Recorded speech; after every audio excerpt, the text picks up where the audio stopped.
जय हिंद साथियों, स्वागत है आपका self study classes YouTube channel और दोस्तों ऐप में। दोस्तों सेल्फ स्टडी क्लासेस ऐप ने जो आपके लिए एक बुक लॉन्च की है वो दोस्तों आज मैं उसका आपको डेमो बताने वाला हूं। यहाँ पर आप पूरा देखिए। आप एमपी टेट एग्जाम की तैयारी कर रहे हैं, टीजीटी पीजीटी की तैयारी कर रहे हैं, एचपी टेट एच टेट की तैयारी कर रहे हैं या फिर उत्तराखंड एलटी आरपीएससी आदि एग्जाम की तैयारी कर रहे हैं तो ये प्रश्न आपके लिए बहुत ही उपयोगी हैं दोस्तों। ठीक है, इसका एक डेमो आप यहाँ पर देख सकते हैं। ये जो बुक है 3000 क्वेश्चन की ये बुक है, वस्तुनिष्ठ हिंदी साहित्य तथा व्याकरण। ठीक है, इसमें आप देख सकते हैं दोस्तों, सबसे पहले तो इसकी आप विषय सूची देख लीजिए। इसमें आपको क्या क्या मिलने वाला है। हिंदी भाषा, देवनागरी लिपि, हिंदी साहित्य, लेखन के स्रोत, आदिकाल, भक्तिकाल, रीतिकाल, भारतेंदु युग, द्विवेदी युग, छायावाद, प्रगतिवाद, प्रयोगवाद, नई कविता, नाटक, निबंध, कहानी, उपन्यास, एकांकी, जीवनी, आत्मकथा, संस्मरण, रेखा चित्र, रिपोर्ट, ताज, यात्रा, वृत्तांत, इससे संबंधित क्वेश्चन मिलेंगे। फिर यहाँ पर देखेंगे आप दोस्तों गद्य काव्य, डायरी, साक्षात्कार, नवगीत, साठोत्तरी, कविता, पत्र पत्रिकाएं, काव्य शास्त्र, वर्णमाला, शब्द भेद, पर्यायवाची, विलोम, संधि, समास, उपसर्ग, प्रत्यय, वाक्य, मुहावरे, रस, छंद, अलंकार, क्रिया विशेषण, संज्ञा, लिंग, सर्वनाम और प्रमुख कथन। ये दोस्तों आपकी विषय सूची, यानी कि इसमें आपको एक क्वेश्चन मिलने वाले। अब यहाँ पर सबसे पहले टॉपिक है हिंदी भाषा का। इसमें आप एक क्वेश्चन देख सकते हैं, भाषा शब्द की उत्पत्ति किस धातु से हुई, ब्रज भाषा का विकास किस अपभ्रंश से हुआ, मुंडा भाषा परिवार का क्षेत्र कौन सा है, खड़ी बोली हिंदी का अन्य नाम क्या है। ये क्वेश्चन आया हुआ था, है ना। ब्रज बोली अन्य किस नाम से जानी जाती है, टकसाली भाषा किसे कहते हैं, उर्दू भाषा की लिपि क्या है। ठीक है, यहाँ पर आ गए तो यहाँ पर संविधान के अनुच्छेद 351 में किस विषय का वर्णन है। ठीक है, आधुनिक भारतीय भाषाओं का विकास किस भाषा से हुआ है। ठीक है, मगही किस प्रदेश में बोली जाती है, अंग्रेजी भाषा की लिपि क्या है, स्वरसेन या ब्रज से कौन सी भाषा विकसित होती है। उसके बाद और भी हिंदी भाषा से संबंधित यहाँ देखो, ईरखा को खड़ी बोली में क्या कहते हैं। ठीक है, यहाँ पर देखें भाषा की अभिव्यक्ति के कितने रूप होते हैं, संविधान की 8वीं अनुसूची में कौन सी भाषा शामिल नहीं है, ये भी पूछा गया। हिंदवी शब्द का सबसे पहले प्रयोग किसने किया, ये भी क्वेश्चन पिछली बार आया था, हिंदवी शब्द का। ठीक है, उसके बाद यहाँ पर देखें मगही, भारत में हिंदी भाषा को आप किस भाषा परिवार में रहेंगे। ठीक है, यहाँ पर आते हैं वर्तमान हिंदी का प्रचलित रूप क्या है, दिल्ली मेरठ के आसपास बोले जाने वाली भाषा कौन सी है। ठीक है, और भी यहाँ पर आपको हिंदी भाषा से रिलेटेड संदेश राशक, यहाँ पर आ गया प्राकृत पेंगलम, यहाँ पर पार्श्वनाथ चरित की रचनाकार कौन है, जड़दत्त संहिताएं, सुकुमाल चरयू, यानी कि दोस्तों अपभ्रंश से संबंधित जो रचना है उनसे संबंधित भी क्वेश्चन है। हिस्टोरिकल ग्रामर ऑफ अपभ्रंश के लेखक कौन है। ठीक है, कोंकणी भाषा का विकास किससे हुआ, अपभ्रंश कोड़ाड़ा भाषा किसने कहा। तो ये आपका हिंदी भाषा से रिलेटेड है पूरा का पूरा, यहाँ पर देख सकते हैं। ये फिर उत्तरमाला यहाँ पर दी है, ये उत्तरमाला देखें। ठीक है, फिर आता है यहाँ पर चैप्टर देवनागरी लिपि का। देवनागरी लिपि पे यहाँ पर देखेंगे तो प्राचीन नागरी लिपि का विकास कैसे हुआ, भारत में लिपि की प्राचीनता का सबसे पुष्ट प्रमाण मिलता है तो कहाँ किस सभ्यता से मिलता है, कहाँ से मिलता है। ठीक है, फिर उसके बाद ध्वनि के अनुरूप संकेतों की दृष्टि से सर्वश्रेष्ठ लिपि कौन सी है। ठीक है, सावरकर बंधुओं की 12 खड़ी का प्रयोग किस समाचार पत्र में होता था, ये आ गया। उसके बाद यहाँ पर आते हैं देवनागरी दुनिया की सर्वाधिक वैज्ञानिक लिपि है, कथन किसका है। ठीक है, देवनागर पत्र का संपादक कौन था। और उसके बाद आते हैं यहाँ पर दोस्तों देवनागरी के बारे में बहुत सारे ऐसे प्रश्न हैं। यहाँ पर देखें किस विद्वान ने देवनागरी लिपि के स्थान पर रोमन लिपि स्वीकार करने का सुझाव दिया था, पंजाबी की लिपि क्या है, कोंकणी भाषा की लिपि क्या है। ठीक है, ये आपकी दोस्तों देवनागरी लिपि से संबंधित क्वेश्चन है। फिर यहाँ पर अपन देखें हिंदी साहित्य इतिहास लेखन के स्रोत, यहाँ पर स्रोत आ जाएंगे। ठीक है, यहाँ पर भक्तमाल के रचनाकार कौन है, दिया है भक्तमाल। फिर मिश्र बंधु विनोद में कितने कवियों का उल्लेख है।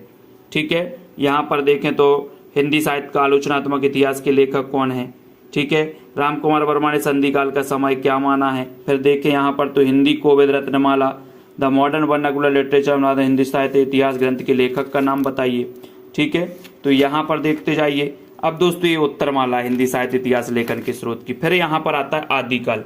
आदिकाल के क्वेश्चन है, आदिकाल को आरंभिक काल किसने कहा, आदिकाल को चारण काल किसने कहा, किस शैली में किस शैली का प्रयोग किया गया।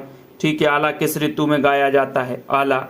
ठीक है, श्राप का रचना का है, मती से रूट कर बीसल देव कहाँ चले गए। यहाँ पर देखते हैं कि उपनिषद की रचना कौन है, पर्व पर किसकी रचना है, काल की दृष्टि से पुराने कवि हैं, किस ग्रंथ में चंद्रवरदाई को छप्पयों का कहा जाता है। ठीक है, उसके बाद बोध किस रचना है। फिर यहाँ पे तो ज्ञान निर्णय, कौल निर्णय की रचना कौन है। भक्ति काल और भक्ति काल की स्वर्णिम कड़ी किस कवि को जाता है, किसे कहा है दोस्तों, है ना, किस ताप से कवि बने हैं, पूछा गया। 63 सलाह का पुरुषों का वर्णन किस ग्रंथ में मिलता है, 63 उसके बाद यहाँ पर आते सिद्ध की भाषा संधा नाम किसने, है ना। यहाँ पर व्याकरण ग्रंथ कौन है, व्याकरण कौन सा, परलेख ग्रंथ कौन सा है, चर्या रचना कौन है, आदि। ठीक है, काल की उत्तर में दोस्तों यहाँ देखो गद्य पद्य मिश्रित चंबा खोमसुकार कौन है, किस। फिर यहाँ आता है भक्ति काल। ठीक है, भक्ति काल में अपन यहाँ पर इनको अगर तो यहाँ आते हैं तो ए तुलसी को चलता फिरता तरु ने कहा नाम था तुलसीदास। ये भक्ति काल है, भक्ति काल। और उसके बाद दोस्तों यहाँ पर धीरे धीरे ये रेती काल आता है। तो ये टॉपिक को प्रयोग आ गया। प्रयोग में यहाँ देवता का जनक कौन है, नई कविता का सबसे प्रयोग किसने, तक से संबंधित थी, सुमन प्रपद किसका पर्याय है, इस प्रकार के क्वेश्चन आएंगे। ठीक है, फिर दोस्तों इसकी यहाँ पर उत्तरमाला।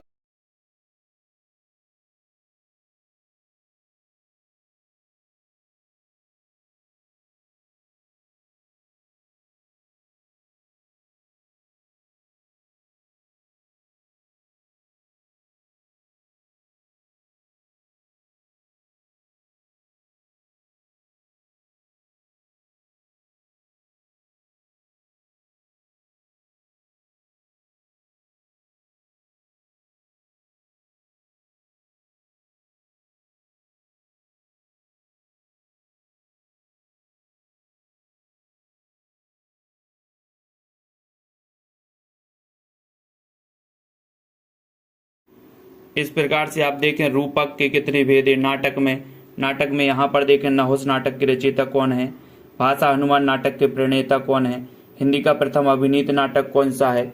यहाँ पर आया तो यहाँ पर वह कथांश जिसे रंगमंच के कुछ चुने हुए पात्र ही सुन सकें उसे क्या कहते हैं। कथा विन्यास के कितने आधार होते हैं, लोकवृत्ति की दृष्टि से कथानक का कौन सा प्रकार नहीं है ना। नाटक को पंचम वेद की मान्यता किसने दी है। इस प्रकार के क्वेश्चन है।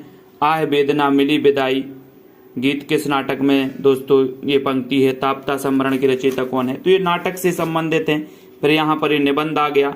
निबंध में देखें रामचंद्र शुक्ल ने हिंदी का प्रथम निबंधकार माना है। ठलुआ के लब निबंध किसका है, अमीर राधे गरीब राधे, राम का मुकुट भींग रहा है, आत्मने पद, प्रगति और परंपरा, चीड़ों पर चांदनी, ये निबंध किसका है। उसके बाद राम जी की चीटी, राम जी का शेर। ठीक है, कहानी की बात करें तो जयशंकर प्रसाद की कहानी दोस्तों प्रथम ये पूरी दुखबा में कासे कहूँ मोरी सजनी, ये कहानी हो गए।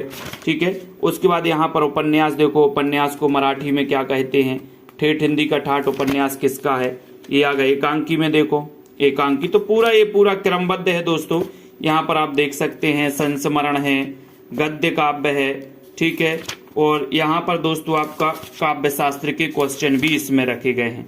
एक काव्य शास्त्र के भी पूरे 150 क्वेश्चन है इसमें। देखो, भारतीय काव्य शास्त्र का प्राचीनतम ग्रंथ कौन से, काव्य को 14 विधाओं का आधार किसने माना, शब्दार्थौ सहितौ काव्यम, शब्दार्थ शरीरम तावत्य काव्यम, वाक्यम रसात्मकम काव्यम, ये आप देख सकते हैं। उसके बाद यहाँ पर देख सकते हैं हालावाद के प्रवर्तक कौन है। ठीक है, शब्दार्थौ सहितौ काव्यम, गद्यम पद्यम चतुर्दश। ठीक है, इसको याद करना। नई समीक्षा शब्द का सबसे पहले प्रयोग किसने किया। ठीक है, यहाँ पर काव्य में त्रासदी, ये भी अपन को करना है। उसके बाद यहाँ पर आते हैं, यहाँ पर देखते हैं काव्य आत्माभिव्यक्ति है, ये कथन किसका है। ठीक है, छंदमाला किसकी रचना है, छप्पय के प्रथम 4 चरण में छंद होते हैं, व्यंजना शब्द शक्ति के कितने भेद होते हैं, काव्य शास्त्र के अनुसार शब्द में अर्थ कितने प्रकार से लिया जाता है, यहाँ पर देख सकते हैं। ठीक है, तो टोटल मार्क के 150 क्वेश्चन काव्य शास्त्र के भी हैं। फिर वर्णमाला के भी हैं दोस्तों, पूरे वर्णमाला। ठीक है, यहाँ पर देखें पर्यायवाची देखो, बादल का पर्यायवाची शब्द है नहीं है, मोर का पर्यायवाची इनमें से क्या है, महाश्वेता किसका पर्यायवाची है। ठीक है, उसके बाद तोय देखो, तोय कुतुबन के गुरु का नाम क्या है, अश्व, है ना। इस प्रकार से नीरस का विलोम धनवान, दक्षिण का विलोम क्या है। ठीक है, इस प्रकार से यहाँ पर देखो पाश्चात्य का विलोम क्या है, यश का सही विलोम अर्वाचीन, परोस का, उत्थान का, सुसुप्ति, ऋजु का विलोम क्या है, हर्ष का विलोम क्या है। ठीक है, यहाँ पर आते हैं तो जंगम का विलोम है जंगम, साहचार, अंतर्मुखी का आविर्भाव, श्री गणेश, पुष्ट। ठीक है, उद्धत शब्द का विलोम क्या है, स्थावर का विलोम क्या है। इस प्रकार से क्वेश्चन, विलोम शब्द से संबंधित क्वेश्चन है, ठीक है। और यहाँ पर देखें उपसर्ग है, उपसर्ग से रिलेटेड क्वेश्चन है दोस्तों यहाँ पर, ठीक है। रस संबंधी प्रश्न है, रस संबंधी भरत मुनि ने रस के कितने भेद माने हैं, इस प्रकार से, ठीक है। तो और यहाँ पर देखें तो छंद संबंधी क्वेश्चन है, छंद की उत्तरमाला। ये पूरी की पूरी जो बुक है दोस्तों विशेषण टॉपिक वाइज पूरे के पूरे क्वेश्चन है। आप यहाँ पर देख सकते गुणवाचक विशेषण, ईमान का विशेषण क्या होगा, ठीक है। और दोस्तों सबसे बड़ी बात अंत में, इसके अंत में कथन है, कथन महत्वपूर्ण है। ये प्रमुख कथन यहाँ पर दिए गए हैं जी।